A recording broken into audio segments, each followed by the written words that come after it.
Welcome to Shukla study point. आप सभी का स्वागत है आपके अपने YouTube channel Shukla study point में। मैं शिवम शुक्ला आप सभी दोस्तों का हार्दिक स्वागत करता हूं। पॉलिटिकल साइंस की क्लास में आप सभी का स्वागत है और आज की वीडियो के माध्यम से हम लगभग 150 से अधिक ऑब्जेक्टिव टाइप के प्रश्नों पर चर्चा करने वाले हैं। तो आप सभी लोग वीडियो में अंत तक अवश्य बने रहेंगे और उम्मीद करता हूं कि आप लोग अंत तक वीडियो को देखेंगे और निश्चित तौर पर यहां से आपकी परीक्षा में बहुत ज़्यादा प्रश्न आने वाले हैं। तो आप लोग इस वीडियो को 2 से 3 बार जरूर देख लीजिएगा, क्योंकि ये आपकी परीक्षा की दृष्टि से बहुत महत्वपूर्ण है और एग्जाम पॉइंट ऑफ व्यू को ध्यान में रखते हुए यह वीडियो बनाने का प्रयास किया जा रहा है। क्लियर?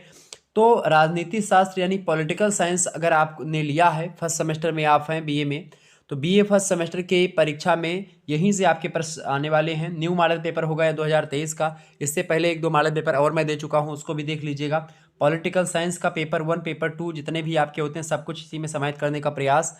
और आपको बता दूं कि जैसे कि कुछ विश्वविद्यालय में इंट्रोडक्शन टू पॉलिटिकल साइंस जो आपका दिया हुआ है, तो उसके लिए आप लोग क्या करेंगे, उसके लिए जो बीए फर्स्ट ईयर में मैंने फर्स्ट पेपर पढ़ाया था, उस फर्स्ट पेपर को देख लीजिएगा, वहाँ से आपका काम हो जाना है। तो आप उसको देख लीजिएगा। आप जो है जिनकी परीक्षाएं लगी हुई, खासकर ये डीडीयू में शायद ठीक है 101 वाला जो क्वेश्चन पेपर है आपका, वो इंट्रोडक्शन टू पॉलिटिकल साइंस, तो उसमें आप देख लीजिएगा, मिल जाएगा। बाकी आपके इस वीडियो के माध्यम से हम आज इस वीडियो में Indian national movement and constitution of India से बनने वाले तमाम सारे प्रश्न, यानी भारतीय राष्ट्रीय आंदोलन से कैसे कैसे प्रश्न आते हैं और भारत के संविधान से पूरा हम चर्चा करने वाले इस वीडियो के माध्यम से। तो वीडियो में अंत तक बने रहेंगे। चले, परीक्षा देने से पहले यह वीडियो आप जरूर देख लीजिएगा। प्रश्न आपकी स्क्रीन पर आ चुका है, तो आपकी परीक्षा में ये प्रश्न आएंगे, ये बात आप ध्यान रखेंगे। प्रश्न पहला है आपका कि मार्ले मिंटो सुधार कब अस्तित्व में आया। मैंने आपको बार बार बताया था मार्ले मिंटो सुधार अधिनियम कब अस्तित्व में आया था। भाई ये हमेशा पूछा जाना है। तो 1909 में मार्ले मिंटो सुधार जो है ये आया था। ठीक है, मार्ले मिंटो ये 2 अलग अलग व्यक्ति हैं, ये बात आप ध्यान रखेंगे। क्लियर? अगला प्रश्न है आपका, महात्मा गांधी भारतीय राष्ट्रीय कांग्रेस के अध्यक्ष कब बने थे। भारतीय राष्ट्रीय कांग्रेस की स्थापना कब हुई थी, ये भी आप सभी को पता होगा। भारतीय राष्ट्रीय कांग्रेस की स्थापना कब हुई थी, तो भारतीय राष्ट्रीय कांग्रेस की स्थापना हुई थी दिसंबर में 1885 ईस्वी में। और इसका प्रथम अधिवेशन जो हुआ था वो 28 दिसंबर को ही हुआ था 1885 में, बम्बई के गोकुलदास तेजपाल कॉलेज में हुआ था और 31 दिसंबर तक चला था, 28 दिसंबर से लेकर के। इसकी अध्यक्षता करी थी उस समय WC बनर्जी, यानी कि व्योमेश चंद्र बनर्जी उनका नाम है, उन्होंने अध्यक्षता करी थी। और कांग्रेस पार्टी के गठन के पीछे आप देखते हैं कई सारे कारण थे, जिसके कारण से खास करके इस पार्टी का गठन किया गया था। एक तो ब्रिटिश शासन के प्रति असंतोष था जनता के प्रति, मतलब जनता में, तो इसीलिए बनाया गया ताकि ब्रिटिश शासन को ध्यान में रखा, मतलब ब्रिटिश शासन तक अपनी बातों को पहुंचाया जा सके। भारतीयों की आकांक्षाएं जुड़ी हुई थी इससे, और भारतीयों की बहुत सारी इच्छाएं थी, जिन इच्छाओं को पूरा करने के लिए हमको बात करना होता था अंग्रेजों से। और एक संस्था के माध्यम से जब आप कोई बात रिप्रेजेंट करते हैं तो ज़्यादा बेटर तरीके से जो है प्रभुत्व अपना स्थापित कर पाती है। अगर आप व्यक्तिगत तौर पर रखेंगे तो उतना ज़्यादा नहीं असर कर पड़ेगी, लेकिन जब आप सामूहिक तौर पर रखेंगे तो उसका अलग प्रभाव पड़ता है। इसके अलावा राष्ट्रीय संस्था की स्थापना के लिए भी आप देखते हैं भारतीय राष्ट्रीय कांग्रेस की स्थापना होती है। वायसराय लॉर्ड डफलिन का आंतरिक सहयोग जो है, इससे भी कहीं ना कहीं पे आप देखते हैं, इससे भी भारतीय राष्ट्रीय कांग्रेस की स्थापना होती है। और भारतीय राष्ट्रीय कांग्रेस की स्थापना एलन ऑक्टेवियन ह्यूम, आपको पता होगा, AO ह्यूम जो है, इन्होंने ही एक प्रकार से माना जाता है कि इन्होंने क्या करवाया था, इसकी स्थापना करवाई थी। क्लियर? ये बात आप ध्यान रखेंगे। तो अगला प्रश्न आपका, प्रश्न क्या पूछा गया कि महात्मा गांधी जी जो थे वह एक प्रकार से भारतीय राष्ट्रीय कांग्रेस के अध्यक्ष कब बने थे। तो महात्मा गांधी जो बने थे 1924 में बने थे। ऑप्शन नंबर इसका C करेक्ट आंसर होगा। ओके, और आपसे एक प्रश्न और पूछ सकता है कि भाई बंगाल का विभाजन कब हुआ था। तो 1905 में बंगाल का विभाजन हुआ था। बहुत बार प्रश्न पूछा गया, इसको ध्यान रखेंगे, कहाँ पर जो है 1905 में बंगाल का विभाजन हुआ था, ये बात आप ध्यान रखेंगे। आपसे पूछेगा कि भारतीय राष्ट्रीय कांग्रेस की स्थापना किसने करी थी, तो आप बताएंगे एलन ऑक्टेवियन ह्यूम ने करी थी। ठीक है, पहले अध्यक्ष कौन थे, तो आप बताएंगे व्योमेश चंद्र बनर्जी थे। पहली अध्यक्षता कहाँ पर, मतलब कि जो है किस दिन हुई थी, 28 दिसंबर से लेकर के 31 दिसंबर तक जो है सेशन चला था 1885 में। और किस स्थान पर हुआ था, तो गोकुलदास तेजपाल कॉलेज में हुआ था। ये चीज़ें ध्यान रखेंगे। इल्बर्ट बिल कब पारित हुआ, आपसे पूछा था। इल्बर्ट बिल जो है ये कब पारित हुआ था, ये पारित हुआ था 1883 में। ठीक है। ईस्ट इंडिया कंपनी भारत में व्यापार करने के उद्देश्य से पहली बार कब आई, आपसे पूछेगा तो दिसंबर 1600 ईस्वी में आई थी। ठीक है। भारत में प्रथम स्वतंत्रता आंदोलन कब शुरू हुआ, तो 1857 से शुरू होता है। तो ये चीज़ें थोड़ा सा इंपॉर्टेंट प्रश्न है जो कि आपको जानने चाहिए। ठीक है। और आपसे ये भी प्रश्न पूछेगा कि भारत में ईस्ट इंडिया कंपनी का शासन कब समाप्त हो गया, ये भी प्रश्न आपका बनता है। तो कब समाप्त हो गया था, 1857 में जब क्रांति हुई थी। तो उस क्रांति के बाद में आप देखते हैं 1858 ईस्वी का अधिनियम आता है। उसी अधिनियम के द्वारा महारानी विक्टोरिया जो हैं वो भारत की सामग्री घोषित कर दी जाती हैं 1858 के अधिनियम के द्वारा। क्लियर। तो ये चीज़ें थोड़ा सा ध्यान रखेंगे। ओके, आपकी परीक्षा की दृष्टि से बहुत महत्वपूर्ण है। ओके, आगे बढ़ते हैं। अगला प्रश्न आपका आ चुका है, देखेंगे। अगला प्रश्न है, उग्रवादी विचारधारा को किसने स्वीकार किया था। देखिए, लाल बाल पाल, तीन का नाम रखेंगे, लाल बाल पाल। लाल माने क्या होता है, लाला लाजपत राय। लाल बाल माने क्या होता है, बाल गंगाधर तिलक। पाल माने क्या होता है, बिपिन चंद्र पाल। ये तीन लोग जो हैं ये उग्र विचारधारा से या उग्रवादी विचारधारा को स्वीकार करते हैं। ऑप्शन नंबर डी लगा दीजिएगा। ऑप्शन नंबर डी यानी उपर्युक्त सभी। नेक्स्ट क्वेश्चन आपका आ सकता है आपकी परीक्षा में, होम रूल आंदोलन के साथ नाम जुड़ा हुआ है किसका, एनी बेसेंट का, जो है बाल गंगाधर तिलक का, रास बिहारी बोस का, या फिर डॉक्टर जकारिया का। तो इसका करेक्ट आंसर होगा होम रूल आंदोलन जो है इसके साथ नाम जुड़ा हुआ है एनी बेसेंट का। ऑप्शन नंबर ए लगा दीजिएगा, करेक्ट आंसर हो जाएगा आपका। अगला क्वेश्चन आपसे पूछा जा सकता है, मॉन्टेग्यू चेम्सफोर्ड सुधार कब आया। देखिए, 1909 का जो अधिनियम था उसको मार्ले मिंटो कहते हैं, और मार्ले मिंटो सुधार में जो कमियां रह गई थी, या 1909 ईस्वी के अधिनियम में जो कमियां रह गई थी, उन्हीं कमियों को दूर करने के लिए उसके 20 सालों के बाद में आप देखते हैं 1909 के 10 सालों के बाद में आप देखते हैं 1919 में एक अधिनियम आता है, उसको बोलते हैं मॉन्टेग्यू चेम्सफोर्ड। ये दोनों अलग अलग हैं। ठीक है, मॉन्टेग्यू चेम्सफोर्ड ये दोनों अलग अलग व्यक्ति हैं, और चूंकि इन्हीं के एक वायसराय एक भारत सचिव, तो इन्हीं के शासनकाल में आप देखते हैं क्या होता है, 1919 का अधिनियम आता है वहां से, और ये एक प्रकार से मॉन्टेग्यू चेम्सफोर्ड सुधार के नाम से जाना जाता है। क्लियर।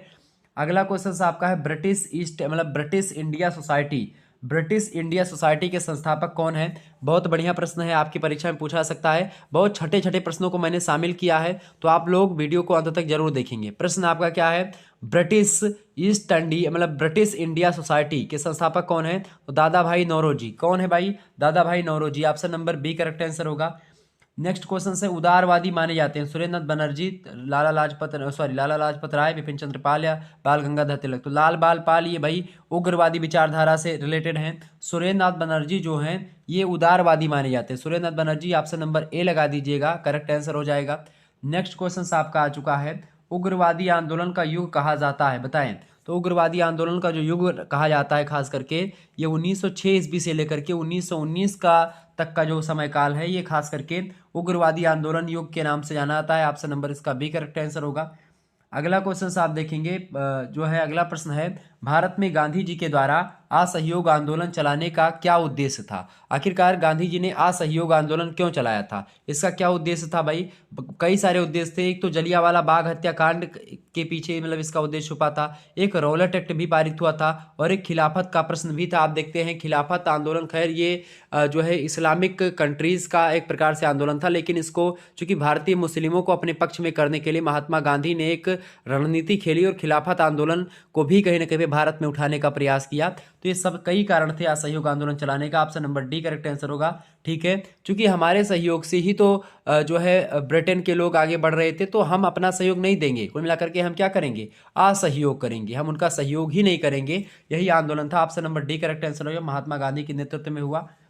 नेक्स्ट क्वेश्चन से, भारतीय राजनीति में प्रवेश करने के पूर्व गांधी जी ने किस सत्याग्रह का नेतृत्व किया था, बताएं। तो भारतीय राजनीति में प्रवेश करने के पूर्व गांधी जी ने किस सत्याग्रह का नेतृत्व किया था भाई। तो देखिए, चंपारण का भी जो है चंपारण सत्याग्रह है, खेड़ा सत्याग्रह है, अहमदाबाद का सत्याग्रह, ये तीनों सत्याग्रह का नेतृत्व गांधी जी ने किया था। उसके बाद में राजनीति में इन्होंने प्रवेश लिया था। ऑप्शन नंबर डी लगा दीजिएगा, ये सभी। अगला क्वेश्चन यहीं पर आपका लिखा हुआ कथन है ये, और कथन किसका है ये बात आप ध्यान रखेंगे। ब्रिटिश सरकार, कथन ये है कि ब्रिटिश सरकार शैतान है जिसका सहयोग करना संभव नहीं है। यह बात किसने कही थी, तो ब्रिटिश सरकार शैतान है जिसका सहयोग करना संभव नहीं है, ऐसा कथन कहा था महात्मा गांधी जी ने। ये बात आप ध्यान रखेंगे। अगला क्वेश्चन आप देखेंगे, अगला क्वेश्चन आप सभी लोगों को पता होगा, आप सभी लोग इसके आंसर को जान रहे हैं, फटाफट से एक बार जो है बताने का प्रयास करना। अच्छा बताओ, चौरी चौरा कांड कब हुआ था भाई। 5 फरवरी 1922 को चौरी चौरा कांड हुआ था, ये बात थोड़ा सा ध्यान रखेंगे। ओके, आपसे पूछा था कि भारतीय तिरंगा या झंडा जो है अपना ये कब फहराया गया पहली बार, तो ये 31 दिसंबर 1929 को अर्धरात्रि को रावी नदी के तट पर फहराया गया था। ठीक है, ये बात थोड़ा सा ध्यान रखेंगे, एग्जाम में आपका आता है। करो या मरो का नारा किसने दिया था भाई, तो किसने दिया था, महात्मा गांधी जी ने दिया था, ये बात ध्यान रखेंगे। अब प्रश्न आपका क्या है कि तुम मुझे खून दो मैं तुम्हें आज़ादी दूंगा, तुम मुझे खून दो मैं तुम्हें आज़ादी दूंगा, यह नारा किसका है, सभी को पता होगा, सुभाष चंद्र बोस जी ने कहा था। Option number D correct answer होगा। नेक्स्ट क्वेश्चन आप देखेंगे, निम्न में से किस उदारवादी, बताए भाई सभी लोग, निम्न में से किस उदारवादी नेता ने पहले मार्ले मिंटो सुधार का समर्थन किया लेकिन बाद में उसकी कटु आलोचना करी, वो कौन है भाई बताओ। प्रश्न आपका बड़ा अच्छा, और अब की बार ये क्वेश्चन पेपर में आपका आया हुआ था, राजा महेंद्र प्रताप विश्वविद्यालय का पेपर हुआ था, उसमें आप देखेंगे ये प्रश्न आया हुआ था, तो विपिन चंद्र पाल ने किया था। ऑप्शन नंबर इसका सी करेक्ट आंसर होगा। तो उदारवादी नेता थे ये, सॉरी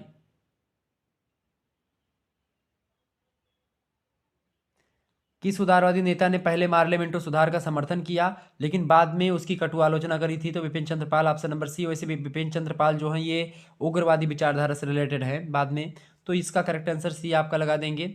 आगे देखते हैं, 30 नंबर आपका प्रश्न है, 30 अप्रैल 1908 में मुजफ्फरपुर में जब किंग्सफोर्ड की गाड़ी पर बम फेंकने का कार्य किसने किया था बताएं।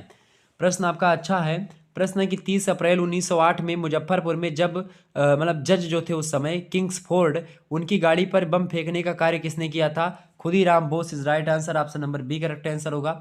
अगला क्वेश्चन आप देखते हैं, जलियांवाला बाग नामक स्थान कहाँ पर है। जलियांवाला बाग जो है ये अमृतसर में है, चौरी चौरा ये गोरखपुर में, उत्तर प्रदेश में। ठीक है, सब ध्यान रखेंगे, प्रश्न पूछा था, option number B correct answer होगा। अगला क्वेश्चन आप देखेंगे, व्यक्तिगत सत्याग्रह का आरंभ किसने किया था। व्यक्तिगत सत्याग्रह का आंदोलन किया था विनोबा भावे ने, ऑप्शन नंबर इसका डी करेक्ट आंसर होगा। विनोबा भावे ने व्यक्तिगत सत्याग्रह का आरंभ किया था, ये बात ध्यान रखेंगे।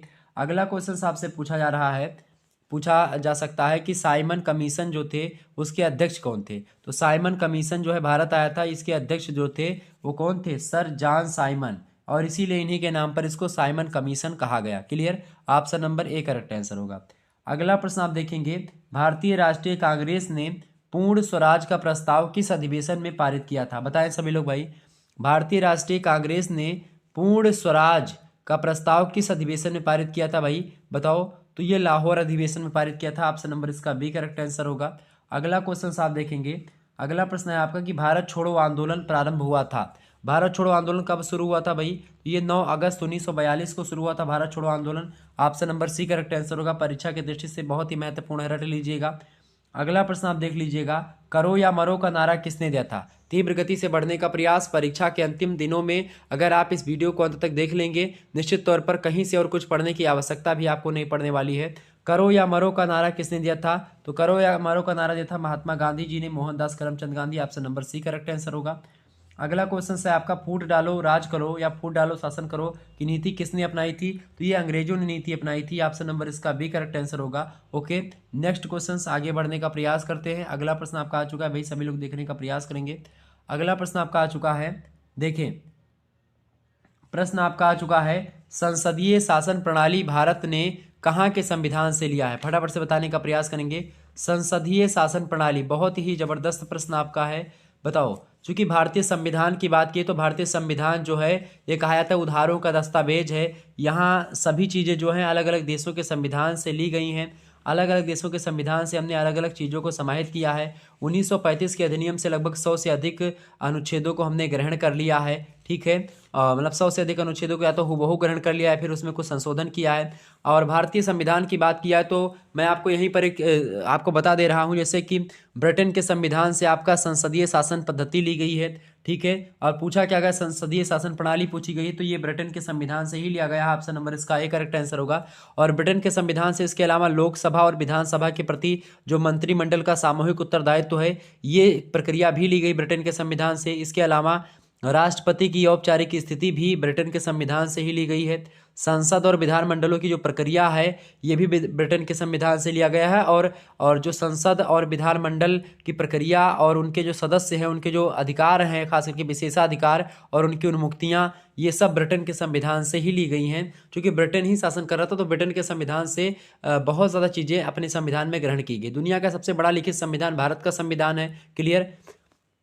संयुक्त राज्य अमेरिका की बात की जाए तो संयुक्त राज्य अमेरिका से क्या लिया गया है? संयुक्त राज्य अमेरिका का संविधान कब लागू हुआ था? 1789 में लागू हुआ था। ठीक है। और यहाँ से संघात्मक शासन प्रणाली हमने लिया है भारतीय संविधान ने। इसके अलावा मूल अधिकारों को, यानी जो मौलिक अधिकार हैं, ये संयुक्त राज्य अमेरिका से ही लिया गया है। स्वतंत्र और निष्पक्ष न्यायपालिका भी अमेरिका के संविधान से ही ग्रहण किया गया भारतीय संविधान में। न्यायिक पुनराविलोकन का सिद्धांत और उपराष्ट्रपति का पद, ये सब जो है संयुक्त राज्य अमेरिका के संविधान से लिया गया है। संयुक्त राज्य अमेरिका का संविधान लागू कब हुआ था? 1789 में।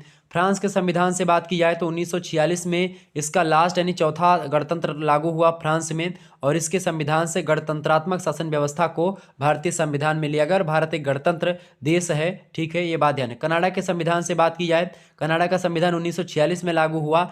संघ और राज्यों के मध्य शक्तियों का जो बंटवारा है या विभाजन है, ठीक है, संघ और राज्य, इन यानी केंद्र और राज्य के बीच में जो शक्तियां होती हैं उनका बंटवारा कैसे करना है, ये कनाडा के संविधान से लिया गया है। आयरलैंड के संविधान से लिया गया है राज्य के नीति निर्देशक सिद्धांत, यानी कि directive principles of state policies. ठीक है, ये आयरलैंड के संविधान से अपने संविधान में शामिल है। क्लियर। आयरलैंड का संविधान कब लागू हुआ था? 1937 में लागू हुआ था।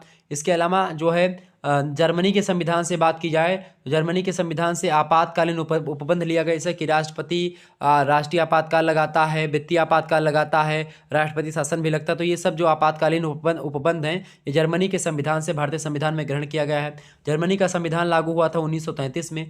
सोवियत संघ के जो है यानी कि रूस के संविधान से बात की जाए, उस समय रूस नहीं था चूंकि सोवियत संघ था। ठीक है, तो सोवियत संघ में 15 देश शामिल थे, तो उनका संयुक्त जो संघ था उसी को बोलते थे सोवियत संघ। तो सोवियत संघ का संविधान जो लागू हुआ था 1936 में लागू हुआ था, और इससे मूल कर्तव्यों को भारतीय संविधान में शामिल किया गया। मौलिक कर्तव्य जो भारतीय संविधान में अनुच्छेद 51 के का में समाहित हैं, वो सोवियत संघ के संविधान से लिए गए। ऑस्ट्रेलिया के संविधान से समवर्ती सूची को लिया गया है। 1901 में संविधान लागू हुआ था ऑस्ट्रेलिया का। दक्षिण अफ्रीका के संविधान से आपको बता दूं कि जो पूर्व की गोरी सरकार थी, उससे संविधान में संशोधन की प्रक्रिया जो अनुच्छेद 368 में भारतीय संविधान के 368 अनुच्छेद में वर्णित है कि संविधान में कैसे संशोधन किया जाएगा, ये जो संशोधन की प्रक्रिया है ये दक्षिण अफ्रीका के संविधान से लिया गया है।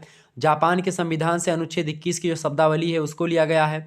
भारतीय शासन अधिनियम 1935 से केंद्र और राज्यों के मध्य जो शक्तियों का वितरण है उसकी सूचियों को हम भारतीय शासन जो आया था भारतीय शासन अधिनियम 1935 का, उससे लिया गया है। तो 1935 से बहुत सारी चीज़ों को और ब्रिटेन के संविधान से बहुत सारी चीज़ों को लिया गया। और चूंकि ब्रिटेन का संविधान मतलब ब्रिटेन के द्वारा ही बनाया गया था आपका जो है 1935 का अधिनियम। क्लियर। और भारतीय संविधान में 12 कुल मिलाकर के अनुसूचियाँ हैं, ये सब ध्यान रखेंगे। ठीक है, 22 भाग हैं। पहले जो है आपका 3 भाग थे, सॉरी पहले आपके मतलब 3 भागों की बढ़ोतरी हुई, फिर 3 भागों की कमी हुई, यानी कि पहले 22 थे, फिर 25 हुए, फिर अब 22 है। क्लियर। 12 अनुसूचियां हैं। पहली अनुसूची जो है उसमें भारत संघ में शामिल राज्यों और केंद्र शासित जो प्रदेश हैं उनके बारे में बताया गया है। ठीक है। द्वितीय अनुसूची में राष्ट्रपति और राज्यपाल और मतलब राज्यों के राज्यपाल जो होंगे, उच्चतम न्यायालय और उच्च न्यायालय के न्यायाधीश, संसद, राज्य विधानमंडल के जो अधिकारी होंगे, भारत के नियंत्रण और महालेखा परीक्षक जो होंगे, इन सभी के बारे में जानकारी दी गई द्वितीय अनुसूची में। तो तीसरी अनुसूची में भारतीय संविधान के राष्ट्रपति और राज्यों के जो राज्यपाल हैं, उच्चतम और उच्चतम न्यायालय के न्यायाधीशों, इन सभी के जो एक प्रकार से प्रतिज्ञा जो लेते हैं, शपथ लेते हैं, इसके बारे में बताया गया तीसरी अनुसूची में। चौथी अनुसूची में राज्यसभा में जो स्थान कैसे कैसे मिलेगा इसके बारे में बताया गया है। 5वीं अनुसूची में जो अनुसूचित क्षेत्र हैं, अनुसूचित जनजाति क्षेत्र हैं, उनमें प्रशासन कैसे होगा, उनमें नियंत्रण कैसे स्थापित किया जाएगा, इसके बारे में बताया गया है। और 6वीं अनुसूची में असम, मेघालय, त्रिपुरा, मिजोरम, में 4 देश जो हैं, असम, मेघालय, त्रिपुरा, मिजोरम, इसमें जो जनजाति क्षेत्र हैं उनके बारे में उपबंध दिया गया है। 7वीं अनुसूची में 3 सूचियां हैं, संघ सूची, राज्य सूची और समवर्ती सूची। और 8वीं सूची में 22 भाषाओं का उल्लेख है जिन्हें संविधान के द्वारा मान्यता प्राप्त है। पहले 14 भाषाएं थी, अब मिलाकर के 22 भाषाएं हो गई हैं। ठीक है। नमक भाषा यानी कि आप देखते हैं नेपाली, मणिपुरी और संथाली भाषा जोड़ा गया। उसके बाद में आप देखते हैं बोडो मास भाषा जुड़ी। ठीक है, तो मतलब कि बोडो, डोंगरी, ठीक है, मैथिली, संथाली, ठीक है, कोंकणी, मैथिली, तमाम प्रकार की भाषाओं को जोड़ा गया। मैं इस पर चर्चा कर दूंगा किसी दिन, मैंने बताया है जब लिखित पांडे पेपर बता रहा था। ठीक है। कुल मिलाकर के जब संविधान बना था तो उसमें 8 अनुसूचियाँ थीं, 22 भाग थे और 395 अनुच्छेद थे। वर्तमान में पूछे तो इस समय 12 अनुसूचियाँ हैं और 22 भाग ही अभी भी हैं, 3 बढ़े थे लेकिन 3 घट भी गए हैं, और 395 अनुच्छेद अभी भी हैं, लेकिन 395 में बढ़ोतरी लगभग अब तक जो है बहुत सारे संविधान, 100 से अधिक संविधान संशोधन हो गए हैं। और खास करके आपको बता दूं 395 से बहुत ज़्यादा अनुच्छेद बढ़ गए हैं, लेकिन 305 मूल रूप से 355 आज भी हैं, लेकिन उनमें जैसे का, खा, गा, 1, 2, 3 इस प्रकार से बढ़ोतरी हुई है। ठीक है। जो 4 अनुसूचियां बाद में जुड़ी हैं, 9वीं, 10वीं, 11वीं और 12वीं, 9वीं अनुसूची में उन अधिनियमों को शामिल करते हैं जिनकी वैधानिकता को न्यायालय में चुनौती नहीं दिया सकती। अगर 9वीं अनुसूची में कोई मुद्दा शामिल कर दिया गया तो उस पर न्यायालय जो होगा कोई प्रतिक्रिया नहीं दे पाएगा। 10वीं अनुसूची में 52वें संविधान संशोधन हुआ, 52 नंबर का संविधान संशोधन हुआ है संविधान में, और उसके द्वारा दल बदल कानूनों को शामिल करते हुए 10वीं अनुसूची में उसको रख दिया गया। 11वीं अनुसूची में पंचायतों द्वारा किए जाने वाला जो कार्य है उसके बारे में बताया गया है, और 12वीं अनुसूची में नगर पालिकाओं के द्वारा जो किया जाने वाला कार्य है, नगर पालिका के बारे में 12वीं अनुसूची में, और ग्राम पंचायतों के बारे में 11वीं अनुसूची में बारे में बताया गया है। तो इस प्रकार से सारी चीज़ें आपके समक्ष मैंने बता दी, जो कि आपकी परीक्षा की दृष्टि से बहुत ही महत्वपूर्ण थी और आपके समझ में आई होंगी बहुत सारी बातें। ओके, आगे बढ़ते हैं। अगला प्रश्न अब आप देखेंगे। अगला क्वेश्चन से आपका, संसदात्मक शासन व्यवस्था कार्यपालिका किसके द्वारा नियंत्रित होती है? फटाफट से बताने का प्रयास करेंगे सभी लोग। प्रश्न आपका आ चुका है। प्रश्न क्या है? प्रश्न आप बताने का प्रयास करेंगे। संसदात्मक शासन व्यवस्था फटाफट से बताने का प्रयास करेंगे। पहला प्रश्न आपका क्या था? संसदात्मक शासन प्रणाली भारत ने कहाँ के संविधान से लिया है? तो ब्रिटेन के संविधान से। दूसरा प्रश्न आपसे क्या कह रहा है? ये प्रश्न कह रहा है कि संसदात्मक शासन व्यवस्था कार्यपालिका किसके द्वारा नियंत्रित होती है? तो किसके द्वारा होती है भाई? विधायिका के द्वारा नियंत्रित होती है। ऑप्शन नंबर इसका बी करेक्ट आंसर। विधायिका जो होती है, संसद जिसको आप बोलते हैं, जो कानून बनाने का काम करती है, विधि बनाने का काम करती है, विधायिका। न्यायपालिका अगर विधायिका द्वारा बनाए गए कानून में अगर कोई त्रुटि है तो उसको बताता है न्यायपालिका कि भाई तुम्हारे में त्रुटि है। ठीक है। न्यायिक पुनरावलोकन की शक्ति न्यायपालिका के पास होती है। अगला क्वेश्चन आपका, राष्ट्रपति पद्धति में कार्यपालिका जो शक्तियाँ होती कार्यपालिका की, वो किसमें निहित होती हैं? तो राष्ट्रपति पद्धति में कार्यपालिका शक्तियाँ जो होती हैं वो राष्ट्रपति में निहित होती हैं। ऑप्शन नंबर इसका ए करेक्ट आंसर होगा। अगला क्वेश्चन आप देखेंगे, किसने उद्देशिका को राजनीतिक जन्मपत्री कहा है? बताएं। उद्देशिका मतलब होता है जो संविधान की जो उद्देशिका है, प्रस्तावना इसको कहते हैं, वो राजनीतिक जन्मपत्री किसने कहा उसको के एम मुंशी महोदय ने क्या कहा था? जो है राजनीतिक जन्मपत्री कहा। भारतीय संविधान में कौन कौन सी स्वतंत्रता मतलब की बारे में बताया गया है? धर्म की स्वतंत्रता, उपासना की स्वतंत्रता और विश्वास की स्वतंत्रता आपको दी गई है। ऑप्शन नंबर डी लगा दीजिएगा। ठीक है, option number D is right answer. अगला क्वेश्चन आप देखेंगे। अगला प्रश्न आपका आ चुका है, संविधान की प्रस्तावना में कौन कौन से न्याय के बारे में बताया गया है? सामाजिक, आर्थिक और राजनीतिक, तीनों प्रकार के न्याय की स्वतंत्रता आपको दी गई। 3 प्रकार के न्याय मिलेंगे, और भी तमाम प्रकार के न्याय हैं, लेकिन यहाँ पर 3 ही दिए गए हैं। अगला क्वेश्चन आप देखेंगे। देखिए, हम भारत के लोग भारत को एक संपूर्ण प्रभुत्व संपन्न समाजवादी पंथ निरपेक्ष बनाने के लिए नाना प्रकार के स्वतंत्रता, नाना प्रकार की जो है समानता, बंधुत्व, अखंडता, तमाम प्रकार के न्याय के बारे में हम बताते हैं। अगला प्रश्न आपका, भारत में राजनीतिक व्यवस्था के मूलभूत लक्षण कौन से हैं? बताएं। तो भारत में राजनीतिक व्यवस्था के, एक तो पहली बात है लोकतांत्रिक गणराज्य है भारत, संसदात्मक सरकार है भारत की, सत्ता भारत की जनता में निहित होती है। ये तीनों लक्षण होते हैं राजनीतिक व्यवस्था के, खास करके भारतीय राजनीतिक व्यवस्था में। ऑप्शन नंबर डी लगा दीजिएगा, उपयुक्त सभी। अगला क्वेश्चन आप देखेंगे, भारत में राजनीतिक सत्ता का प्रमुख स्रोत है? बताएं सभी लोग। भारत में राजनीतिक सत्ता का प्रमुख स्रोत क्या है? संसद, जनता, संविधान या राष्ट्रपति? तो भारत में राजनीतिक सत्ता का जो प्रमुख स्रोत है वो जनता होती है। ऑप्शन नंबर इसका बी करेक्ट आंसर होगा। Okay, B option is right answer. जिन्होंने बी लगाया होगा उनको नंबर मिलेगा, मतलब बी लगाएंगे तो नंबर मिलेगा। अगला प्रश्न आप देखते हैं, अध्यक्षात्मक शासन प्रणाली किसमें निहित होती है? अध्यक्षात्मक शासन प्रणाली किसमें निहित होती है भाई? तो एकल कार्यपालिका में निहित होती है अध्यक्षात्मक शासन प्रणाली, एकल कार्यपालिका। Option number C correct answer होगा। अगला प्रश्न देखेंगे, भारत में प्रजातंत्र में मतलब भारत में प्रजातंत्र में प्रमुख है? बताएं। लिखित संविधान, जनता सरकार चुनती है, राज्यपाल या राष्ट्रपति? तो भारत में प्रजातंत्र में प्रमुख, प्रजातंत्र में खास करके अगर जनता सरकार को चुनेगी तो मतलब प्रजातंत्र के बारे में होगा। तो ऑप्शन नंबर इसका बी लगेगा, क्योंकि जनता सरकार को चुनती है। ठीक है, तो ऑप्शन नंबर इसका बी लगा दीजिएगा। लिखित संविधान तो है ही, राज्यपाल भी, राष्ट्रपति भी, लेकिन प्रजातंत्र का जो मुख्य उद्देश्य जनता का, जनता के द्वारा जनता के लिए शासन। ठीक है।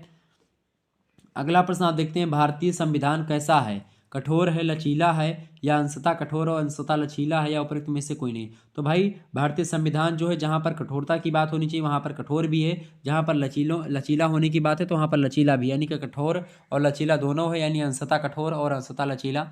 Option number C is right answer. अगला क्वेश्चन आप देखेंगे ही नीचे दिया हुआ है कि राज्य के नीति निर्देशक तत्व जो हैं कहाँ के संविधान से लिए गए, तो मैंने बताया था आयरलैंड के संविधान से लिया गया है। ओके, ये बात ध्यान रखेंगे। ऑस्ट्रेलिया से समवर्ती सूची लिया गया है, ये बात ध्यान रखेंगे। मूल अधिकार यानी मौलिक अधिकार अमेरिका के संविधान से, मौलिक कर्तव्य रूस के संविधान से, ठीक है। विधि के द्वारा स्थापित प्रक्रिया जापान के संविधान से, ओके। संसदीय शासन प्रणाली जो है यूके के संविधान से, यूनाइटेड किंगडम यानी कि ब्रिटेन के संविधान से। भारत की जो संघात्मक व्यवस्था है वो ली गई है कनाडा के संविधान से। ये तमाम सारी चीज़ें मैंने आपको ऑलरेडी बता रखी, तो आप लोगों ने इसको जरूर पढ़ा होगा। ओके, आगे बढ़ते हैं, अगले प्रश्न की ओर बढ़ा जाए भाई। अगला प्रश्न आप देखते हैं, अगला प्रश्न आपका आ चुका है, सभी लोग देखने का प्रयास करेंगे। प्रश्न आपका आ चुका है भाई, देखेंगे किस अनुसूची को, अनुसूचियों के बारे में भी मैंने आपको बता रखा है पहले से भी, मतलब बता दिया है। देखिए किस अनुसूची को न्यायालय में चुनौती नहीं दी जा सकती, मैंने आपको बताया था 10वीं अनुसूची को न्यायालय में चुनौती नहीं दी जा सकती है। तो ऑप्शन नंबर सी, सॉरी क्या लगा देंगे, 10वीं किस अनुसूची, सॉरी 10वीं बोल रहा हूँ, 10वीं अनुसूची आपकी दर बदर संबंधित है, ये गलत हो जाएगा। 9वीं अनुसूची जो है इसको आप न्यायालय में चुनौती नहीं दे सकते। जो मुद्दा 9वीं अनुसूची में चला गया उसको आप चुनौती नहीं दे सकते। ऑप्शन नंबर इसका सी करेक्ट आंसर होगा। जिन्होंने सी लगाया होगा उनको नंबर मिलेगा। किस अनुसूची को न्यायालय में चुनौती नहीं दी जा सकती भाई, 9वीं अनुसूची में शामिल विषय को। Option number C correct answer होगा। अगला क्वेश्चन आप देखते हैं, किस अनुसूची में पंचायती राज के कार्यों का विवरण दिया गया है। तो पंचायती राज के कार्यों का विवरण जो दिया गया है वो दिया गया है भाई 11वीं अनुसूची में, और जो है नगर पालिकाओं के बारे में बताया गया उसके कार्यों के बारे में वो 12वीं अनुसूची में, ठीक है। 10वीं अनुसूची दल बदल से है, और 9वीं अनुसूची में उन विषयों को शामिल किया गया जिस पर न्यायालय कानून नहीं बना सकता। क्लियर, ये 4 अनुसूचियां बाद में आकर के जुड़ी भारतीय संविधान में। अगला प्रश्न आप देखते हैं, संविधान सभा की प्रारूप समिति के सदस्य थे। अंबेडकर बिल्कुल थे, आयंगर भी थे, अय्यर भी थे। ऑप्शन नंबर क्या लगा देंगे इसका, डी। ये सभी लोग प्रारूप समिति के सदस्य थे। प्रारूप समिति के अध्यक्ष थे डॉक्टर भीमराव अंबेडकर, और उसके सलाहकार थे, कानून मंत्री भी थे, मतलब सलाहकार थे, कानूनी सलाहकार भी थे, BN राव। क्लियर, आगे बढ़ते हैं। अगला प्रश्न है, वर्तमान में भारतीय संविधान में कुल कितने अनुच्छेद हैं। तो वर्तमान में जो है भारतीय संविधान की बात की जाए तो वर्तमान में 395 ही अनुच्छेद हैं, और शुरुआत में भी 395 थे। संविधान में बढ़ोतरी हुई, 100 से अधिक अनुच्छेदों की बढ़ोतरी है, लेकिन वो मूल रूप में नहीं है, वो का खा गा इस प्रकार से है, तो इसीलिए उसकी गिनती नहीं होती है। जैसे मान लेते हैं अनुच्छेद 1, अब 1 में का हो गया, 1 में खा हो गया, 1 में गा हो गया, तो इस प्रकार से बढ़ा ही है, ठीक है। लेकिन ऐसा नहीं कि 395 के आदमी 396 अनुच्छेद कोई जुड़ा हुआ हो, ऐसा नहीं है। अगला प्रश्न आप देखेंगे, भारत शासन द्वारा राजकीय चिन्ह कब से अंगीकृत किया गया। बताएं भाई, भारत शासन के द्वारा जो राजकीय चिन्ह है इसको कब से जो है अंगीकृत किया गया भाई, तो ये 26 जनवरी 1950 से ही अंगीकृत किया गया। Option number B correct answer हो, जब संविधान लागू हुआ पूर्ण रूप से उसी दिन से। अगला प्रश्न, भारतीय संविधान के अंतर्गत आर्थिक योजना का विषय कौन सा है। संघ सूची में, राज्य सूची में, समवर्ती सूची में, या उपरोक्त सभी में। तो भारतीय संविधान के अंतर्गत जो आर्थिक योजना होती है इस पर विषय जो होता है ये समवर्ती सूची का विषय है। ऑप्शन नंबर इसका सी करेक्ट आंसर होगा, जिस पर राज्य सरकार और केंद्र सरकार दोनों कानून बना सकती हैं। अगर मान लेते हैं राज्य सरकार कोई कानून बनाए हुए है और केंद्र सरकार को लगता है कि यह कानून सुटेबल नहीं है तो वह दूसरा कानून उस पर बना सकती है, या फिर मान लेते किसी एक ही मुद्दे पर राज्य सरकार और केंद्र सरकार दोनों ने कानून बनाया है तो मान्य किसका होगा, तो हमेशा केंद्र सरकार का ही मान्य होगा, ये बात आप ध्यान रखेंगे। अगला प्रश्न है, भारत एक गणतंत्र है, इसका क्या अर्थ है। भारत एक गणतंत्र है, इसका अर्थ ये होता है कि भारत में वंशानुगत शासन नहीं है, मतलब कि राजा का बेटा राजा नहीं बनेगा, जिसके अंदर काबिलियत होगी वह राजा बनेगा, ठीक है, ये बात ध्यान रखेंगे। ऑप्शन नंबर इसका ए करेक्ट आंसर होगा। अगला क्वेश्चन आप देखेंगे, संविधान की प्रस्तावना आरंभ होती है जनतंत्र शब्दों से, प्रजातांत्रिक शब्दों से, या हम भारत के लोग शब्दों से। तो हम भारत के लोग, be the people of India. Option number इसका सी करेक्ट आंसर होगा, हम भारत के लोग, भारत को संपूर्ण प्रभुत्व संपन्न समाजवादी, ठीक है। तो ऑप्शन नंबर सी लगा दीजिएगा, यहाँ से शुरू होता है। अगला क्वेश्चन आप देखते हैं, कौन सा राज्य सबसे महत्वपूर्ण तत्व है भाई, कौन सा राज्य का सबसे महत्वपूर्ण तत्व है, संप्रभुता, राजधानी, शासनाध्यक्ष, या ध्वज। तो बिल्कुल भाई, जो आपका संप्रभुता होती है, सॉवरनिटी होती है, ये किसी भी राज्य का सबसे महत्वपूर्ण तत्व माना जाता है। सॉवरनिटी जो होती है खास करके ये बहुत महत्वपूर्ण तत्व होता है, फैक्टर होता है एक राज्य को साबित करने के लिए कि भाई वो देश की श्रेणी में या राज्य की श्रेणी में आ चुका है। यानी कि सॉवरनिटी मतलब होता है संप्रभुता, यानी आंतरिक और बाहरी मसलों पर अगर राज्य की सरकार या आपके देश की सरकार खुद निर्णय लेती है तो वो देश सॉवरनिटी यानी कि वो सॉवरन कंट्री है, यानी कि वो प्रभुत्व संपन्न, यानी कि वो आपका देश संप्रभुता संपन्न है, ठीक है, क्लियर। ऑप्शन नंबर इसका ए करेक्ट आंसर होगा। अगला क्वेश्चन आप देखते हैं, भारत को धर्मनिरपेक्ष राज्य कौन वर्णित करता है? भारत को धर्मनिरपेक्ष राज्य कौन वर्णित करता है? मौलिक अधिकार, प्रस्तावना, नीति निर्देशक तत्व या फिर 9वीं अनुसूची। तो धर्मनिरपेक्ष शब्द का प्रयोग किसमें दिया गया है? भारतीय संविधान की प्रस्तावना में 42वां संविधान संशोधन हुआ था 1976 में। 42वां संविधान संशोधन 1976 में आप देखिएगा, ठीक है, प्रस्तावना में धर्मनिरपेक्ष शब्द को जोड़ दिया गया। ऑप्शन नंबर इसका बी लगा दीजिए, करेक्ट आंसर हो जाएगा। अगला क्वेश्चन है, मूल संविधान में धर्मनिरपेक्ष शब्द का जिक्र नहीं था। अगला प्रश्न है, भारतीय संविधान में शासन प्रणाली है, बताएं। भारतीय संविधान में शासन प्रणाली है, कैसी है भाई? संसदीय शासन प्रणाली है। ऑप्शन नंबर इसका बी लगा दीजिए। जिन्होंने बी लगाया होगा उनको एक प्रकार से उनका करेक्ट आंसर है। बिल्कुल आगे बढ़ने का प्रयास करते हैं। अगला प्रश्न, सभी लोग एक बार वीडियो को लाइक और शेयर कर दीजिएगा। जितने भी लोग देख रहे हो फटाफट से वीडियो को लाइक और शेयर अवश्य कर दीजिएगा। अगला क्वेश्चन आपका आ चुका है भाई, प्रश्न आपका अगला आ चुका है, सभी लोग देखने का प्रयास करेंगे। प्रश्न क्या है? प्रश्न आपसे पूछा गया कि भारत के संविधान में ग्राम पंचायतों का गठन है, बताएं। मूल अधिकार है, समान नागरिक संहिता है या फिर मूल कर्तव्य हैं या निर्देश सिद्धांत है? फटाफट से बताने का प्रयास करेंगे। बढ़िया प्रश्न आपका आ चुका है एग्जाम की दृष्टि से।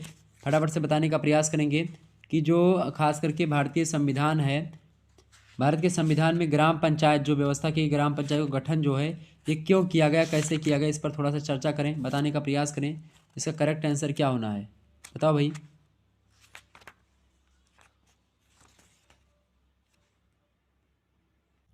बताइए, प्रश्न आपका क्या है कि भारत के संविधान में ग्राम पंचायतों का गठन जो है वो क्या है भाई?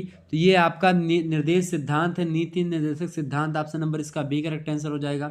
अगला क्वेश्चन देखें, किसने नीति निर्देशक तत्वों को भारतीय संविधान की अनोखी विशेषता बताया है? तो किसने बताया भाई? ये भीमराव अंबेडकर ने बताया है। ऑप्शन नंबर इसका ए करेक्ट आंसर होगा। अगला क्वेश्चन आप देखेंगे, किसने निर्देशक तत्वों की भावनाओं को सच्चे कूड़ेदान की संज्ञा दी है?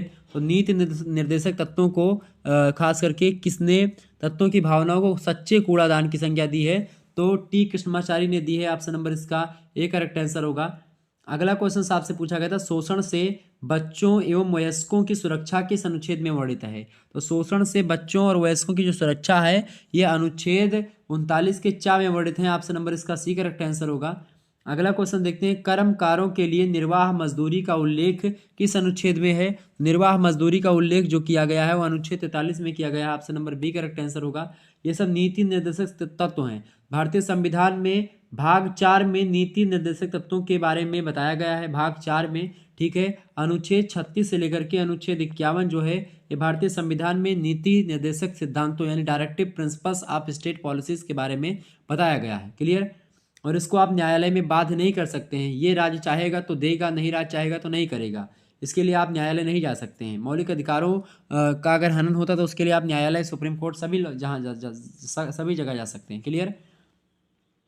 प्रश्न है, नीति निर्देशक तत्व हैं, प्रेस की स्वतंत्रता बिल्कुल नहीं है। ये प्रेस की स्वतंत्रता अनुच्छेद 19 ए में बताई गई है, मौलिक अधिकार है। धर्म की स्वतंत्रता, विधि के समक्ष समता, समान नागरिक संहिता। देखिए, धर्म की स्वतंत्रता ये स्वतंत्रता का अधिकार है, मौलिक अधिकार है। विधि के समक्ष समता अनुच्छेद 14 में बताया गया है, ठीक है, ये भी एक मौलिक अधिकार है। ठीक है, तो ये आपका क्लियर हो जाएगा। क्या? समान नागरिक संहिता, common civil court. Option number इसका डी करेक्ट आंसर होगा। जिन छात्रों ने डी लगाया है उनका करेक्ट आंसर है D, option is right answer. अगला क्वेश्चन आप देखेंगे, सहकारी समितियों के गठन, संचालन, नियंत्रण व प्रबंधन संबंधी निर्देश किस अनुच्छेद में दिए गए हैं भाई? तो किस अनुच्छेद में दिए गए, फटाफट से बताएंगे। अनुच्छेद 43 के का में दिए गए हैं। ऑप्शन नंबर इसका खा में दिए गए हैं 43 के। ऑप्शन नंबर इसका खा करेक्ट, मतलब कि ए करेक्ट आंसर होगा। अगला क्वेश्चन देखते हैं, गांवों में कुटीर उद्योगों के विषय में वर्णन किस अनुच्छेद में मिलता है? तो गांवों में कुटीर उद्योगों के विषय में जो वर्णन मिलता है वो अनुच्छेद 43 में ही मिलता है। Option number D correct answer होगा। अगला प्रश्न है, अंतर्राष्ट्रीय शांति तथा सुरक्षा का वर्णन किस अनुच्छेद में है? तो अंतर्राष्ट्रीय शांति और सुरक्षा का वर्णन जो किया गया अनुच्छेद 51 में किया गया है। किसमें? अनुच्छेद 51 में। और अनुच्छेद 51 के का में मौलिक कर्तव्यों के बारे में बताया गया। यह बात भी ध्यान रखेंगे आप। ओके, आगे बढ़ते हैं। अगला प्रश्न है, नीति निर्देशक तत्व में शामिल है। देखिए, नीति निर्देशक तत्वों में आर्थिक सुरक्षा, सामाजिक हित, न्याय और शिक्षा, ये सभी चीजें शामिल हैं। ऑप्शन नंबर इसका डी करेक्ट आंसर होगा, उपयुक्त सभी। अगला क्वेश्चन आप देखेंगे, राज्य के नीति निर्देशक सिद्धांत किसके विषय में शांत हैं? फटाफट से बताएंगे।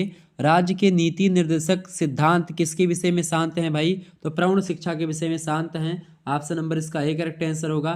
निर्वाह मजदूरी निःशुल्क विधिक सहायता देने के लिए विषय में शांत नहीं है, जबकि प्रौढ़ शिक्षा के विषय में शांत हैं। ऑप्शन नंबर इसका ए करेक्ट आंसर होगा। आगे बढ़ने का प्रयास। अगला प्रश्न आपकी स्क्रीन पर आ चुका है, सभी लोग देखने का प्रयास करेंगे। एक बार वीडियो को लाइक और शेयर अवश्य कर दीजिएगा सभी दोस्त। प्रश्न आपका आ चुका है, सभी लोग देखेंगे।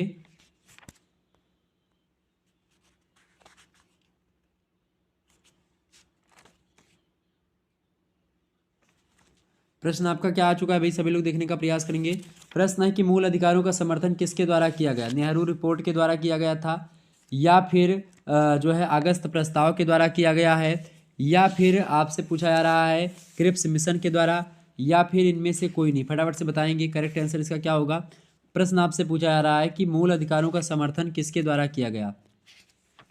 मूल अधिकारों का समर्थन किसके द्वारा किया गया भाई? फटाफट से बताने का प्रयास करेंगे। तो बताइए, मूल अधिकारों का जो समर्थन किया गया वो किसके द्वारा किया गया भाई? वो किया गया है आपका जो है नेहरू रिपोर्ट के द्वारा। ऑप्शन नंबर इसका ए करेक्ट आंसर होगा। अगला क्वेश्चन आपसे पूछा जा सकता है कि अस्पृश्यता अपराध अधिनियम, बहुत महत्वपूर्ण है, इसको एकदम से रट लीजिएगा। अस्पृश्यता अपराध अधिनियम कब पारित किया गया? तो ये पारित किया गया आपका ऑप्शन नंबर ए 1955 में, ठीक है। और आपको बता दूं अस्पृश्यता जो है का अंत किस जो है मौलिक अधिकार के अंतर्गत किया गया है? अनुच्छेद 17 भारतीय संविधान का ये कहता है कि अस्पृश्यता खत्म हो जाएगी, अस्पृश्यता का अंत कर दिया गया। क्लियर। अगला प्रश्न है, भारत में अस्पृश्यता निवारण किन उपायों के द्वारा किया जाता है? कानून के द्वारा, शिक्षा के द्वारा, जन जागरण के द्वारा, तीनों के द्वारा किया था। ऑप्शन नंबर इसका डी करेक्ट आंसर होगा, ठीक है। D option is right answer. Okay, D option is right answer. Next question आप देखेंगे, संपत्ति के मौलिक अधिकार को कब समाप्त कर दिया गया? संपत्ति का अधिकार भी पहले मौलिक अधिकार था, लेकिन अब एक कानूनी अधिकार है। 1978 में 44वें संविधान संशोधन में मौलिक अधिकार को समाप्त करके उसको एक कानूनी अधिकार या विधिक अधिकार के रूप में घोषित कर दिया गया। अगला प्रश्न है आपका, कौन मूल अधिकार के अंतर्गत नहीं आता है? बताएं, कौन मूल अधिकार के अंतर्गत नहीं आता है भाई? फटाफट से बताएंगे। तो संपत्ति जो है ये मूल अधिकारों के अंतर्गत नहीं आती है। समानता भी आपकी आती है, ठीक है। स्वतंत्रता भी आती है। शोषण के विरुद्ध अधिकार भी ये मौलिक अधिकार हैं, जबकि संपत्ति का अधिकार एक कानूनी अधिकार हो गया है 1978 के बाद से। अगला प्रश्न है आपका, भारतीय संविधान कौन सा अधिकार नहीं प्रदान करता है? देखिए, समान आवास का अधिकार, स्वतंत्रता का अधिकार, समानता का अधिकार। तो समानता और स्वतंत्रता का अधिकार तो प्रदान करता है भारतीय संविधान, लेकिन बात की जाए समान आवास का अधिकार, ये नहीं प्रदान करता है संविधान का, मतलब भारतीय संविधान, ठीक है। तो ऑप्शन नंबर इसका ए लगा दीजिएगा। अगला क्वेश्चन है आपका, सूचना का अधिकार है, मूल अधिकार है, विधिक अधिकार है, मौलिक कर्तव्य है, नीति निर्देशक तत्व है। तो सूचना का अधिकार जो है ये आपका एक कानूनी अधिकार है, एक विधिक अधिकार है, ठीक है। ऑप्शन नंबर इसका बी करेक्ट आंसर होगा। अगला प्रश्न आपका, मौलिक अधिकारों का संरक्षक है। मौलिक अधिकारों का संरक्षक कौन है? न्यायपालिका, संसद या कार्यकारिणी या उपयुक्त सभी? तो मौलिक अधिकारों का जो संरक्षक है वो कौन है भाई? न्यायपालिका है, उच्चतम न्यायालय। ऑप्शन नंबर इसका ए करेक्ट आंसर होगा। अगला क्वेश्चन आपका दिया हुआ है, भारतीय नागरिकों के मौलिक अधिकारों का वर्णन किया गया है। तो भारतीय संविधान में खास करके भारतीय नागरिकों के मौलिक अधिकारों का जो वर्णन किया गया है वो किया गया किसमें? तो भारतीय नागरिकों के मौलिक अधिकारों का जो वर्णन किया गया अनुच्छेद 12 से लेकर के अनुच्छेद 35 तक जो है बताया गया है मौलिक अधिकारों के बारे में, ठीक है। अगला प्रश्न आप देखते हैं, मौलिक कर्तव्य किससे संबंधित है भाई? मौलिक कर्तव्य जो संबंधित है किससे, किस संविधान संशोधन से संबंधित है मौलिक कर्तव्य? तो मौलिक कर्तव्य 42वें संविधान संशोधन से रिलेटेड है 1976 से। Option number A correct answer होगा, चूंकि इसी समय जोड़े गए थे संविधान में। अगला प्रश्न आप देखेंगे, इंसानों के अनैतिक व्यापार का निषेध किस अनुच्छेद के अंतर्गत आता है? तो अनुच्छेद 23 के अंतर्गत आता है, शोषण के विरुद्ध अधिकार। ऑप्शन नंबर इसका सी करेक्ट आंसर होगा। अगला प्रश्न आपसे पूछा जा सकता है कि कौन सा अधिकार सभी व्यक्तियों को प्राप्त होता है? विधि के समक्ष समानता जो होती है ये सभी को प्राप्त है, कानून के हिसाब से सभी लोग बराबर हैं, सभी लोग समान हैं। विधि के समक्ष समता, ठीक है। तो ऑप्शन नंबर इसका ए करेक्ट आंसर होगा। तो इस प्रकार से आपके तमाम सारे प्रश्न जो है मैंने आपको बताने का प्रयास किया, और भी हम प्रश्नों को जानने का प्रयास करते हैं, तीव्र गति से आगे बढ़ने का प्रयास, ठीक है। एक बार जितने भी लोग देख रहे हैं फटाफट से वीडियो को लाइक और शेयर कर दीजिएगा, फिर मैं आगे बढ़ता हूँ और तीव्र गति से आगे बढ़ने का प्रयास करता हूँ। अगला प्रश्न आपका आ चुका है, सबसे अधिक सदस्य लोकसभा और राज्यसभा में किस प्रदेश से चुने जाते हैं? आप सभी को पता होगा यूपी से चुने जाते हैं, उत्तर प्रदेश से, ठीक है। ऑप्शन नंबर इसका सी करेक्ट आंसर होगा। अगला क्वेश्चन आप देखिएगा, अगला प्रश्न, लोकसभा के लिए सबसे कम जो है सदस्य भेजने का अधिकार किस राज्य को है? तो सबसे कम सदस्य भेजने का अधिकार जो है वो सिक्किम, मिजोरम, नागालैंड, इन तीनों में आप देखते हैं लगभग समान ही है। ऑप्शन नंबर डी लगा दीजिएगा। अगला क्वेश्चन देखेंगे, संसद में शून्यकाल का समय कब से कब तक होता है? तो शून्यकाल का जो समय होता है ये होता है प्रश्नकाल के बाद में। जब प्रश्न हो जाता है प्रश्नकाल के बाद में शून्यकाल होता है, फिर उत्तर वाला आता है। Option number A correct answer होगा। अगला प्रश्न आपका है राष्ट्रपति शासन। प्रश्न है, राष्ट्रपति किस विधेयक पर हस्ताक्षर करने से मना नहीं कर सकता है? तो राष्ट्रपति जो है वो वित्त विधेयक पर खास करके हस्ताक्षर करने से मना नहीं कर सकता है। ये एक प्रकार से वित्त विधेयकों को एक प्रकार से हस्ताक्षर करना ही पड़ता है राष्ट्रपति को हर हालत में। Option number C correct answer है। अगला प्रश्न आपसे बन सकता है कि राज्यसभा के 1/3 सदस्य कितने वर्ष बाद अवकाश ग्रहण करते हैं? बताएं सभी लोग फटाफट से। राज्यसभा के सदस्य मतलब 1/3 सदस्य कितने वर्ष के बाद अवकाश ग्रहण करते हैं भाई? फटाफट से बताने का प्रयास करेंगे। तो राज्यसभा के 1/3 सदस्य जो होते हैं वो प्रत्येक 2 साल पर जो होते हैं अपना अवकाश ग्रहण करते हैं। ऑप्शन नंबर इसका बी करेक्ट आंसर होगा। अगला क्वेश्चन आप देखिएगा, आम निर्वाचन में मताधिकार की न्यूनतम आयु निर्धारित की गई। फटाफट से बताएंगे। आम निर्वाचन में मताधिकार की न्यूनतम आयु निर्धारित की गई है 18 साल की। ऑप्शन नंबर इसका ए करेक्ट आंसर होगा। अगला प्रश्न आप देखिएगा, तो ये आम निर्वाचन में मताधिकार की न्यूनतम आयु है 18 साल। अगला क्वेश्चन आप देखेंगे, किसी संसद सदस्य की अयोग्यता के संदर्भ में निर्णय कौन करता है? बताएं। किसी संसद सदस्य की अयोग्यता कि भाई ये संसद का सदस्य है, इसकी अयोग्यता क्या होगी क्या नहीं होगी, इस संदर्भ में निर्णय कौन करता है? इसका निर्णय राष्ट्रपति करता है। ऑप्शन नंबर इसका सी करेक्ट आंसर होगा। अगला क्वेश्चन देखेंगे, संसद के संयुक्त अधिवेशन की अध्यक्षता कौन करता है? संसद के संयुक्त अधिवेशन की जो अध्यक्षता होती है वो लोकसभा का अध्यक्ष यानी स्पीकर ही करता है। ऑप्शन नंबर इसका सी करेक्ट आंसर होगा। अगला क्वेश्चन आप देखेंगे, लोकसभा की अधिकतम संख्या हो सकती है कितनी भाई? तो लोकसभा की जो सीटें है उन सीटों की अधिकतम संख्या कितनी हो सकती है? 552 से अधिक नहीं हो सकती है। Option number D correct answer होगा।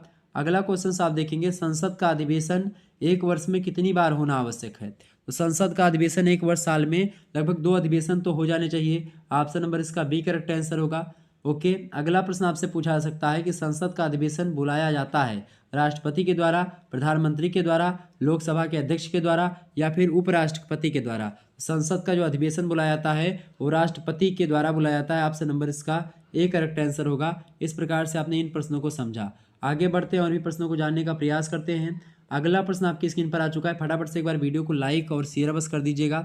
बहुत ही महत्वपूर्ण प्रश्न है आपकी परीक्षा की दृष्टि से। ओके, आप सभी लोग वीडियो को लाइक और शेयर और अवश्य कर दीजिएगा।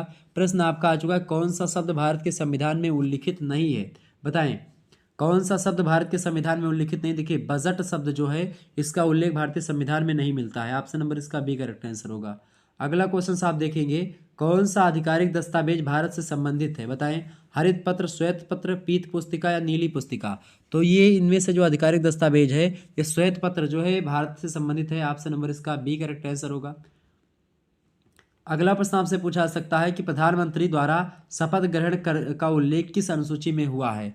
तो प्रधानमंत्री के द्वारा शपथ ग्रहण का जो उल्लेख हुआ है वो 3 अनुसूची नंबर 3 में हुआ है। ठीक है, ऑप्शन नंबर इसका ए करेक्ट आंसर होगा। अनुसूची 3 में सभी के शपथ के बारे में राष्ट्रपति, राज्यपाल, उच्चतम न्यायालय, मुख्य न्यायालय के न्यायाधीश, सभी के जो है न्यायालयों के मतलब जो बड़े बड़े पद होते हैं उनके सभी के शपथ के बारे में अनुच्छेद मतलब अनुसूची 3 में बताया गया है। अगला प्रश्न आप देखेंगे, भारतीय संविधान के अनुच्छेद 78 में किसके दायित्वों का प्रावधान किया गया है? तो भारतीय संविधान के प्रश्न बड़ा ही अच्छा है। प्रश्न क्या पूछ रहा है कि भारतीय संविधान के अनुच्छेद 78 में किसके दायित्वों का प्रावधान किया गया है? तो अनुच्छेद 78 में प्रधानमंत्री के दायित्वों का उसके बारे में बताया गया है।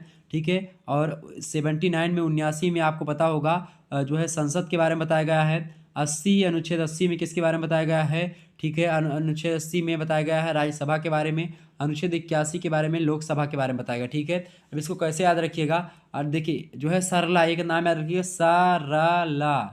साराला, सरला जो है, देखिए सरला जो है सा से बनेगा आपका 79 और रा से बनेगा 80 और आपका ला से बनेगा 81, यानी कि जो है 79, 80, 81। ठीक है, इसी प्रकार से सरला, सरला, और ये नाम ध्यान रखेंगे तो 3 अनुच्छेद आपको ऐसे याद हो जाएंगे। अनुच्छेद 79, 80 और 81। 79 में सा से बनेगा संसद। ठीक है, संसद के बारे में अनुच्छेद 79 में बताया गया है। अनुच्छेद 80 में रा यानी राज्यसभा के बारे में और 81 में आप देखेंगे तो बताया गया है लोकसभा के बारे में। क्लियर? आगे बढ़ते हैं अगला प्रश्न। और अनुच्छेद 78 में किसके बारे में? प्रधानमंत्री के बारे में। अगला प्रश्न हम देखते हैं, लोकसभा के में राज्य सरकार सीटों का आवंटन किस जनगणना पर आधारित है? बताएं। लोकसभा में जो राज्य सरकार की जो सीटों का आवंटन होता है वो किस जनगणना पर आधारित है? फटाफट से बताएंगे किस जनगणना पर आधारित है भाई? तो 1971 की जनगणना पर आधारित है। ऑप्शन नंबर इसका ए करेक्ट आंसर होगा। अगला क्वेश्चन आप देखेंगे, लोकसभा में राज्यों को किस आधार पर सीटें आवंटित होती हैं? लोकसभा में राज्यों को किस आधार पर सीटें आवंटित होती हैं? जनसंख्या के हिसाब से। ऑप्शन नंबर इसका ए करेक्ट आंसर होगा। इसीलिए तो यूपी की हमेशा ज़्यादा रहती हैं, यूपी में बहुत ज़्यादा जनसंख्या है। अगला प्रश्न आप देखेंगे, लोकसभा के प्रथम अध्यक्ष कौन है? जीबी मावलंकर थे। ऑप्शन नंबर इसका बी करेक्ट आंसर होगा। ठीक है, जीबी मावलंकर जो थे वो लोकसभा के प्रथम जो है अध्यक्ष थे।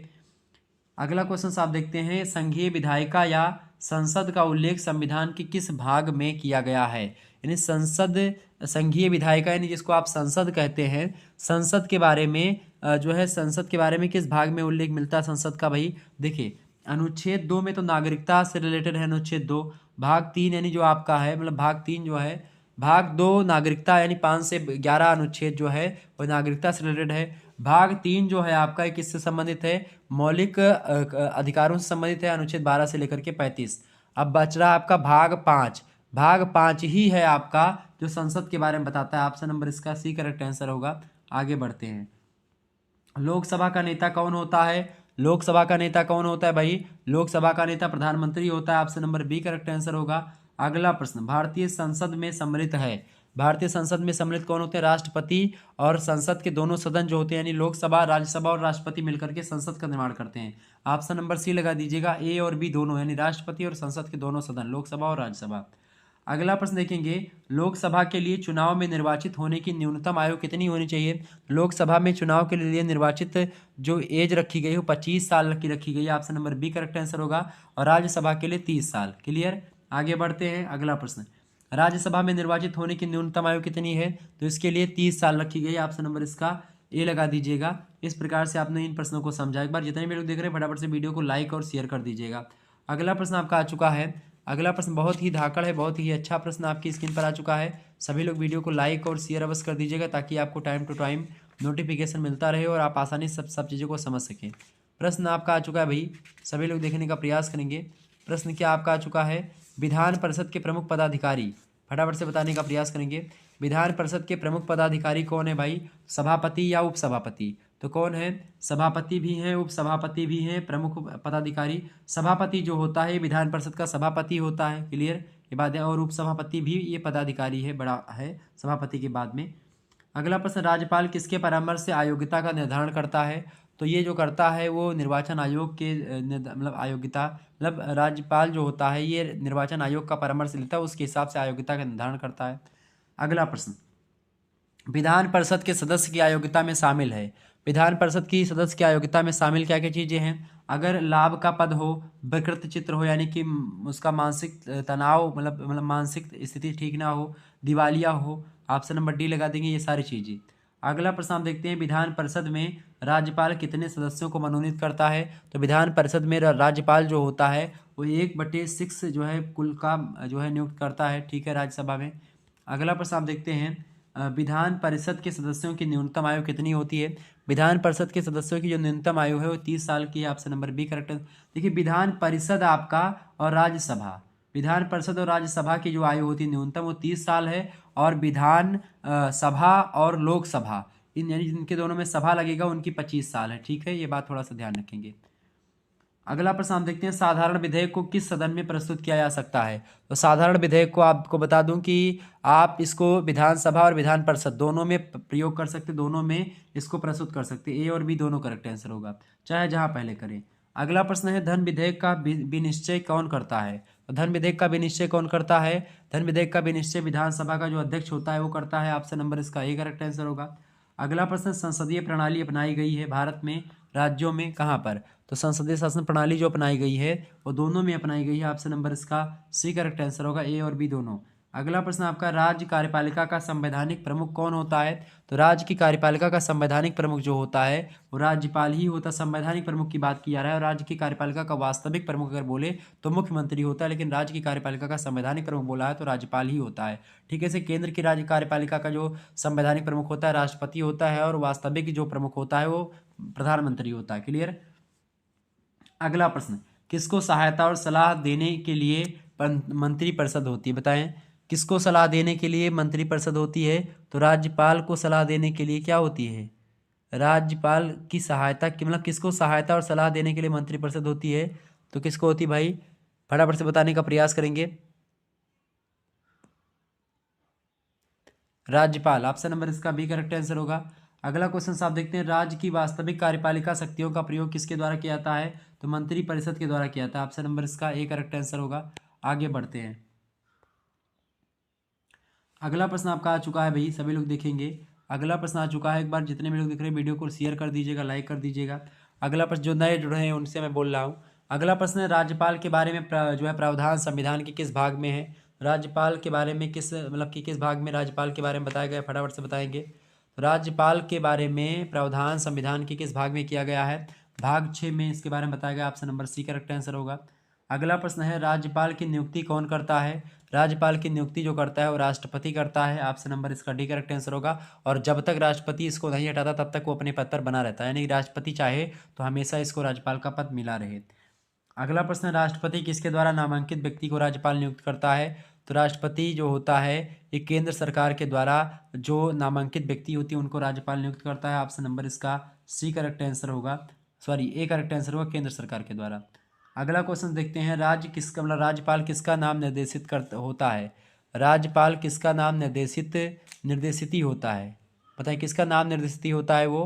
तो वो होता है केंद्र का। ठीक है, यानी केंद्र सरकार का एक वो होता है, बैठा होता है कि अगर मान लेते हैं राज्यों में कोई गलत चीज़ हो रहा है तो केंद्र के, मतलब केंद्र का एक नुमाइंदा, यानी कि केंद्र की तरफ से एक बैठने वाला एक अफसर या एक अधिकारी मान लो, ठीक है, जो यह देखता है कि राज्य में अगर कोई गलत चीज़ होगी तो केंद्र को इन्फॉर्म करेगा।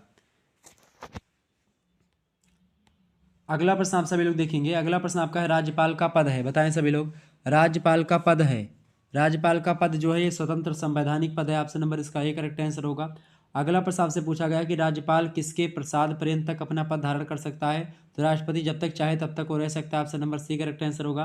अगला प्रश्न आप देखिएगा, राज्यपाल कितने वर्ष तक पद पर बना रह सकता है भाई?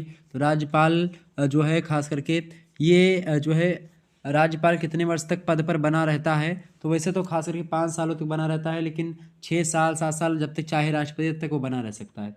अगला प्रश्न आपका है, राज्यपाल अपना त्यागपत्र किसको देता है? राज्यपाल अपना त्यागपत्र जो होता है वो किसको देता है भाई? वो देता है राष्ट्रपति को। ऑप्शन नंबर इसका बी करेक्ट आंसर होगा। राज्यपाल की पद की योग्यताएं क्या होती? भारत का नागरिक हो सबसे पहली बात, दूसरी बात 35 वर्ष की आयु भी पूरी कर चुका हो, यानी ये दोनों ए और बी दोनों करेक्ट आंसर आपका हो जाएगा। ठीक है, ऑप्शन नंबर सी। अगला प्रश्न आप देखिएगा, राज्यपाल के वेतन और भत्ते का निर्धारण कौन करता है? राज्यपाल के वेतन और भत्ते का निर्धारण संसद से होता है। ऑप्शन नंबर इसका ए करेक्ट आंसर होगा।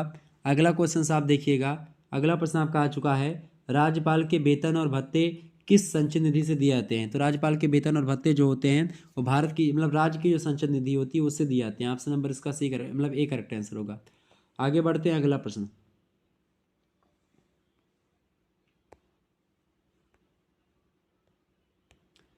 अगला प्रश्न आपका आ चुका है, प्रश्न आपका अच्छा है, एक बार सभी लोग शेयर कर दीजिएगा वीडियो को। ओके, प्रश्न आपका आ चुका है, ये किस अभिलेख, मतलब किसे अभिलेखीय न्यायालय कहा गया है? अभिलेखीय न्यायालय किसको कहा गया भाई? बताएं। तो जो सुप्रीम कोर्ट का जो जजमेंट होता है उसको खास करके लिखा जाता है, इसीलिए उसको अभिलेखीय न्यायालय कहते हैं। सुप्रीम कोर्ट के जो न्यायालय का जो जजमेंट होता है वो एक कानून के रूप में काम करता है, इसीलिए जब कोई जज को है कोई फैसला सुनाता है तो वकील लोग जो होते हैं उसको लिख लिया करते हैं। अगर मान लेते वो ऐसा मुद्दा कहीं फिर जो है भविष्य में आता सामने, तो वही रखेगी कि जो है इस जज ने फलाने बेंच की जज में ऐसा फैसला दिया गया था इसी मुद्दे पर। ठीक है, कोटेशन देते हैं, तो एक यानी कि यही होता है अभिलेखीय न्यायालय। ठीक है, यानी कि उनके जो निर्णय होते हैं जजों के वो लिखे जाते हैं। क्लियर, वो कानून के रूप में काम करते हैं आने वाले समय में। तो ऑप्शन नंबर इसका ही करेक्ट आंसर होगा। अगला क्वेश्चन आप देखते हैं, उच्चतम न्यायालय में कौन न्यायाधीशों की संख्या में वृद्धि कर सकता है? तो उच्चतम न्यायालय के में आप देखते हैं जो न्यायाधीश होते हैं उनकी संख्या में वृद्धि कर सकता है कौन? संसद कर सकती है। ऑप्शन नंबर इसका डी करेक्ट आंसर होगा। अगला क्वेश्चन से आपका सर्वोच्च न्यायालय कहाँ पर स्थित है भाई? सर्वोच्च न्यायालय अपना नई दिल्ली में स्थित है। Option number A correct answer होगा। अगला क्वेश्चन से आपसे पूछा गया कि भारत में उच्चतम न्यायालय का उद्घाटन कब हुआ? तो भारत में उच्चतम न्यायालय का जो उद्घाटन हुआ था 28 जनवरी 1950 में इसका उद्घाटन हुआ। Option number B correct answer होगा। अगला क्वेश्चन से आप देखते हैं। अगला प्रश्न आपका आ चुका है भाई स्क्रीन पर। आप सभी लोग वीडियो को शेयर कर दीजिएगा, लाइक कर दीजिएगा। प्रश्न आपका आ चुका है स्क्रीन पर, सभी लोग देखेंगे। प्रश्न आपका आ चुका है कि उच्चतम न्यायालय के न्यायाधीश कितनी आयु तक अपना पद ग्रहण करते हैं? बताएं सभी लोग। तो उच्चतम न्यायालय के न्यायाधीश जो होते हैं ये 65 साल तक अपने पद पर बने रह सकते हैं। ऑप्शन नंबर इसका सी करेक्ट आंसर होगा। अगला क्वेश्चन देखेंगे, किस अनुच्छेद के तहत न्यायाधीश को हटाया जा सकता है? तो किस अनुच्छेद के तहत न्यायाधीशों को हटाया जा सकता है भाई? अनुच्छेद 124 का जो है चौथा खंड है उसके अंतर्गत न्यायाधीशों को हटाने का प्रावधान किया बताया गया है। ऑप्शन नंबर इसका ए करेक्ट आंसर होगा। अगला प्रश्न, सर्वोच्च न्यायालय की स्थापना भारत में किसके द्वारा हुई थी? बताएं। तो सर्वोच्च न्यायालय की स्थापना भारत में जो हुई थी वो खास करके अधिनियम 1953 के द्वारा और भारतीय संविधान के द्वारा। ऑप्शन नंबर ए लगा दीजिएगा, मतलब सी लगा दीजिएगा, ए और बी दोनों। अगला क्वेश्चन आपसे पूछा गया, सर्वोच्च न्यायालय में मुख्य न्यायाधीश के अतिरिक्त कितने न्यायाधीश हैं? तो सर्वोच्च न्यायालय में मुख्य न्यायाधीश को लेकर के खास करके अगर पढ़ेंगे तो 31 हैं, बाकी 30 हैं। ठीक है, ऑप्शन नंबर इसका बी करेक्ट आंसर होगा। आप बढ़ भी गए हैं शायद, ठीक है, 33 हो गए हैं शायद, कुछ हो गए हैं, आप एक बार गूगल कर लीजिएगा। अगला प्रश्न देखते हैं, उच्चतम न्यायालय के न्यायाधीशों का वेतन निर्धारण किसके द्वारा किया जाता है भाई? तो उच्चतम न्यायालय का जो न्यायाधीशों का जो वेतन होता है उसका निर्धारण संसद करती है, कितना देना कितना नहीं। ऑप्शन नंबर इसका ए करेक्ट आंसर होगा। अगला क्वेश्चन आप देखेंगे, किस अनुच्छेद के तहत सर्वोच्च न्यायालय का सेवानिवृत्त न्यायाधीश कहीं भी वकालत नहीं कर सकता है? बताएं, किस अनुच्छेद के तहत यह कहा गया कि जो सर्वोच्च न्यायालय सुप्रीम कोर्ट ऑफ इंडिया से जो रिटायर्ड जज होते हैं, सेवानिवृत्त न्यायाधीश जो होते हैं, वो कहीं पर भी वकालत नहीं कर सकते हैं? ये अनुच्छेद 124 के 7वें खंड में बताया गया। ऑप्शन नंबर इसका बी करेक्ट आंसर होगा। तो इस प्रकार से आप लोगों ने बहुत सारी चीज़ों को जानने का प्रयास किया। आगे बढ़ते हैं और भी प्रश्न जानते हैं। अगला प्रश्न आपका आ चुका है, जिला न्यायालय। प्रश्न आपका अच्छा है। प्रश्न आपसे क्या पूछा गया है कि जिला न्यायालय के बारे में प्रश्न पूछा गया है। जिला न्यायालय किसके अधीन कार्य करते हैं भाई? जिला न्यायालय जो होते हैं ये उच्च न्यायालयों के अधीन काम करते हैं। Option number B correct answer होगा। अगला प्रश्न, जिला न्यायालय में न्यायाधीश होते हैं, बताएं। जिला न्यायालय में जो न्यायाधीश होते हैं वो न्यायिक सेवा परीक्षा उत्तीर्ण करने वाले जो व्यक्ति होते हैं वो होते हैं। ऑप्शन नंबर इसका सी करेक्ट आंसर होगा। अगला प्रश्न आपसे पूछा जा सकता है कि जिला न्यायालय के न्यायाधीशों की नियुक्ति कौन मतलब होती है, कैसे होती है? राज्यपाल के द्वारा, राष्ट्रपति के द्वारा, या उच्च न्यायालय के मुख्य न्यायाधीश के द्वारा, या इनमें से किसी के द्वारा नहीं। तो जिला न्यायालय के जो न्यायाधीश होते हैं उनकी नियुक्ति राज्यपाल के द्वारा होती है। Option number A correct answer होगा। अगला क्वेश्चन आप देखेंगे, जिला न्यायालय को क्षेत्राधिकार प्राप्त है। जिला न्यायालय को भाई देखें, जिला न्यायालय जो होता है ये फौजदारी और दीवानी दोनों मामलों को देखता है। ऑप्शन नंबर सी लगा दीजिएगा, ए और बी दोनों करेक्ट आंसर होगा। अगला प्रश्न, जनता को सरल और तीव्र न्याय दिलाने का प्रमुख न्यायालय है, बताएं। जनता को सरल तरीके से और तीव्र गति से न्याय दिलाने का जो प्रमुख न्यायालय है वो जिला न्यायालय ही होता है, डिस्ट्रिक्ट न्यायालय। ओके, अगला प्रश्न आप देखिएगा, पारिवारिक विवाद यानी घरेलू हिंसा की प्रारंभिक सुनवाई कौन करता है? तो अगर पारिवारिक विवाद हो जाता है, कोई घरेलू हिंसा हो जाती है, तो इसकी प्रारंभिक सुनवाई जो करता है वो जिला न्यायालय में जो पारिवारिक न्यायालय होता है खास करके वो करता है। ऑप्शन नंबर इसका डी करेक्ट आंसर होगा। अगला क्वेश्चन आप देखते हैं, पारिवारिक न्यायालय सुनवाई करता है। पारिवारिक न्यायालय जो होता है किसकी सुनवाई करता है भाई? ये दहेज उत्पीड़न की भी सुनवाई करता है, तलाक की भी सुनवाई करता है। ऑप्शन नंबर इसका सी करेक्ट आंसर होगा। ठीक है, ए और बी दोनों करेक्ट आंसर होंगे। अगला क्वेश्चन आप देखते हैं, जिला न्यायालय के निर्णय के विरुद्ध अपील होती है। जिला न्यायालय के विरुद्ध अगर आपको अपील करनी है, अगर जिला न्यायालय के जो है जजमेंट से आप संतुष्ट नहीं है तो उसके विरुद्ध अगर आप अपील करना है आपको, तो आप उच्च न्यायालय में अपील कर सकते हैं। ऑप्शन नंबर इसका ए करेक्ट आंसर होगा। आगे बढ़ते हैं।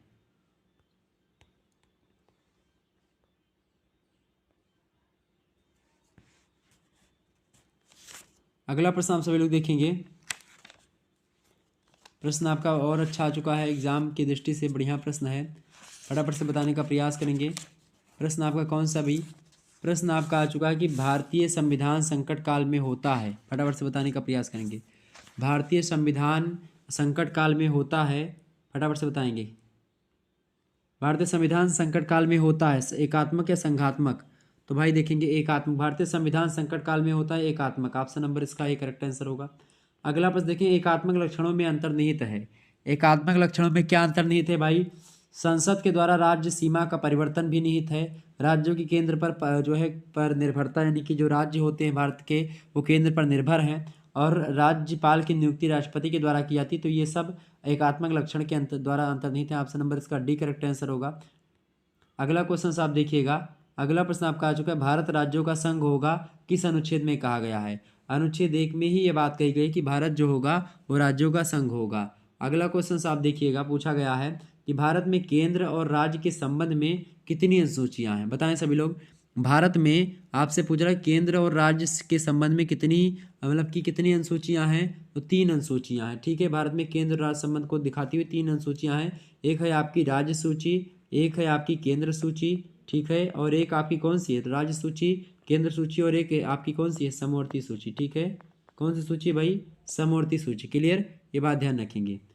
अगला प्रश्न आपका, भारत में 3 सूचियां कौन कौन सी हैं? संघ सूची, राज्य सूची, समवर्ती सूची। ठीक है, संघ सूची पर कानून कौन बनाता है? केंद्र सरकार। राज्य सूची पर कानून राज्य सरकार बनाती हैं। और अगर आपसे पूछे समवर्ती सूची पर कानून कौन बनाता है? राज्य सरकारें, और आपकी राज्य सरकार और केंद्र सरकार दोनों लोग कानून बनाती हैं समवर्ती सूची पर। ठीक है, आगे बढ़ते हैं। अगला प्रश्न, संघ सूची में कितने विषय हैं भाई? संघ सूची में जो रखे गए विषय वो 97 के आसपास विषय हैं। ऑप्शन नंबर इसका जो है उसके अधिक ही हैं, ए ऑप्शन हो जाएगा। अगला प्रश्न है, संघ सूची पर कानून कौन बना सकता है? संघ सूची पर जो कानून बनाता है वो संघ सरकार बनाती है। Option number B correct answer होगा, यानी केंद्र सरकार। अगला प्रश्न, राज्य सूची के अंतर्गत कितने विषय रखे गए हैं? राज्य सूची के अंतर्गत जो विषय रखे गए हैं भाई वो रखे गए हैं 62 विषय। ठीक है, राज्य सूची के अंतर्गत 62 विषय रखे गए हैं। और राज्य सूची पर कानून कौन बना सकता है? तो राज्य सरकारें कानून बनाती हैं। ऑप्शन नंबर इसका बी करेक्ट आंसर होगा। ठीक है, B option is right answer. अगला क्वेश्चन आप देखिएगा, समवर्ती सूची में कुल कितने विषय हैं भाई? तो समवर्ती सूची में कुल मिलाकर के जो विषय हैं 52 विषय रखे गए हैं, अब बढ़ भी गए हैं। और समवर्ती सूची पर कानून कौन बनाता है? तो केंद्र और राज्य दोनों सरकारें कानून बनाती हैं। ऑप्शन नंबर इसका ए लगा दीजिए, मतलब सी लगा दीजिएगा, ए और बी दोनों। क्लियर, ये सारे के सारे प्रश्न आपके क्लियर हो रहे हैं और आपको बड़ा अच्छा लग रहा होगा इस प्रकार से तमाम सारे प्रश्नों को इकट्ठा पढ़ने में, और मज़ा आपको आ रहा होगा। ठीक है, अगला प्रश्न आपकी स्क्रीन पर आ चुका है, सभी लोग देखने का प्रयास करेंगे। प्रश्न आपका आ चुका है, सभी लोग देखिएगा। प्रश्न आपका क्या आ चुका है भाई? प्रश्न है कि अनुसूचित जाति जनजाति का गठन किस संशोधन के द्वारा किया गया है? बताएं। तो अनुसूचित जाति और जनजाति का गठन जो किया गया है वो किया गया 65वें संविधान संशोधन के द्वारा। ऑप्शन नंबर इसका बी करेक्ट आंसर होगा। अगला क्वेश्चन आप देखिएगा, ये सब प्रश्न आपके बहुत महत्वपूर्ण है, आप एकदम से रट लीजिएगा। और तीव्र गति से लगभग आपके 150 से अधिक प्रश्नों, 120 से 125 प्रश्न हो चुके हैं आपके अभी तक। ठीक है, अगला प्रश्न आप देखते हैं, 65वां संविधान संशोधन अधिनियम किस वर्ष पारित हुआ? 65वां संवैधानिक संशोधन अधिनियम जो है वो किस वर्ष पारित हुआ भाई? 1990 में पारित हुआ था। ऑप्शन नंबर इसका ए करेक्ट आंसर होगा। अगला क्वेश्चन आप देखते हैं, जनजाति सलाह परिषद, जनजाति सलाहकार परिषद की नियुक्ति की व्यवस्था किस अनुसूची में की गई भाई? किस अनुसूची में की गई है? तो ये 5वीं अनुसूची में की गई। ऑप्शन नंबर इसका ए करेक्ट आंसर होगा। अगला क्वेश्चन आपसे बन सकता है कि लोक सदन में जनजातियों के लिए स्थान सुरक्षित किए गए हैं, बताएं। लोक सदन में जनजातियों के लिए स्थान सुरक्षित किए गए कितने स्थान भाई? तो 47 स्थान। ऑप्शन नंबर इसका सी करेक्ट आंसर होगा। अगला क्वेश्चन देखेंगे, अनुसूचित जनजातियों के लिए लोक सभा में स्थानों का आरक्षण किस अनुच्छेद के तहत दिया गया है? तो किस अनुच्छेदों के तहत दिया गया है? अनुच्छेद 330 के तहत। Option number B correct answer होगा। अगला क्वेश्चन देखेंगे, राज्य विधानसभा में जनजातियों के लिए स्थानों का आरक्षण किस अनुच्छेद के तहत किया गया है? बताएं। राज्य विधानसभा में जनजातियों के लिए जो स्थान आरक्षित किए गए हैं वो आरक्षण किस अनुच्छेद में दिया गया है? 332 में। ऑप्शन नंबर इसका डी लगा दीजिएगा। अगला क्वेश्चन आपसे बन सकता है कि राष्ट्रपति को अनुसूचित जाति और अनुसूचित जनजाति आयोग के गठन का अधिकार किस अनुच्छेद के तहत दिया गया है? तो राष्ट्रपति अनुसूचित जनजाति और जनजाति, मतलब कि जनजाति और जाति आयोग के गठन का अधिकार, मतलब अधिकार राष्ट्रपति के पास नहीं थे। ये उसको अनुच्छेद नंबर 338 उसको एक विशेष प्रदान करता है शक्ति राष्ट्रपति को। Option number B correct answer होगा। अगला प्रश्न है, मुख्य चुनाव आयुक्त का कार्यकाल कितना होता है? मुख्य चुनाव आयुक्त का कार्यकाल होता है आपका कितना भाई? बी और सी, यानी कि आपका जो है या तो 6 साल जो है रह सके, मतलब काम करे, या फिर 65 साल से अगर ऊपर हो जाएगा तो भी रिटायर कर दिया जाएगा। ठीक है, तो 6 साल या 65 साल, यानी कि ऑप्शन नंबर बी और सी करेक्ट आंसर होगा, जो पहले पूरा हो। अगला क्वेश्चन आपका, चुनाव आयुक्त की नियुक्ति करता है, चुनाव आयुक्त की नियुक्ति कौन करता है? राष्ट्रपति चुनाव आयुक्त की नियुक्ति करता है। Option number A correct answer होगा। अगला क्वेश्चन आप देखिए, मुख्य चुनाव आयुक्त को पद से हटाया जा सकता है। तो मुख्य चुनाव आयुक्त, सुप्रीम कोर्ट के मुख्य न्यायालय, नियंत्रक महालेखा एवं परीक्षक, राष्ट्रपति, इन सभी को किसके द्वारा, संसद के द्वारा महाभियोग चला करके हटाया जाता है। ऑप्शन नंबर इसका सी करेक्ट आंसर होगा। इस प्रकार से आपने बहुत सारे प्रश्नों को, लगभग जो है 150 से अधिक प्रश्नों को जानने का प्रयास किया और विस्तार से मैंने हर एक चीज़ों को आपको समझाने का प्रयास किया। आप बताएं, देश के प्रथम चुनाव आयुक्त कौन थे? देश के प्रथम चुनाव आयुक्त कौन थे भाई? सुकुमार सेन। ठीक है, ये बात आप ध्यान रखेंगे। ओके, आगे बढ़ते हैं। इस प्रकार से तमाम सारे प्रश्नों को आपने जाना समझा। बीए फर्स्ट सेमेस्टर का 2023 का या हिंदी साहित्य का भी वीडियो देख लीजिएगा, बहुत महत्वपूर्ण है आपका। इसमें सूफी काव्य और कृष्ण भक्त सागर के बारे में विस्तार से समझाया गया है। ठीक है, समाजशास्त्र का है वीडियो देख लीजिएगा, BA BSc BCom first semester examination 2022-23 का क्वेश्चन पेपर है सोशियोलॉजी का, ये लिखित पेपर है तो आप इसको देख लीजिएगा। ऑब्जेक्टिव पेपर भी मैंने सॉल्व करवा दिया है तो उसको भी आप देख लीजिएगा। Introduction to basic concepts of sociology. Okay, 75 number का क्वेश्चन है, 2 घंटे का पेपर जो है, इसको मैंने आपको बता दिया, आप देख लीजिएगा। चलिए फिर मिलते हैं हम नेक्स्ट वीडियो में, तब तक के लिए जय हिंद जय भारत। आप सभी का बहुत बहुत धन्यवाद हमारे से जुड़ने के लिए। इसी प्रकार से अपना प्यार हमेशा बनाए रखिएगा। ओके, चले भाई, good night, I love you सभी लोग, गुड नाइट, धन्यवाद।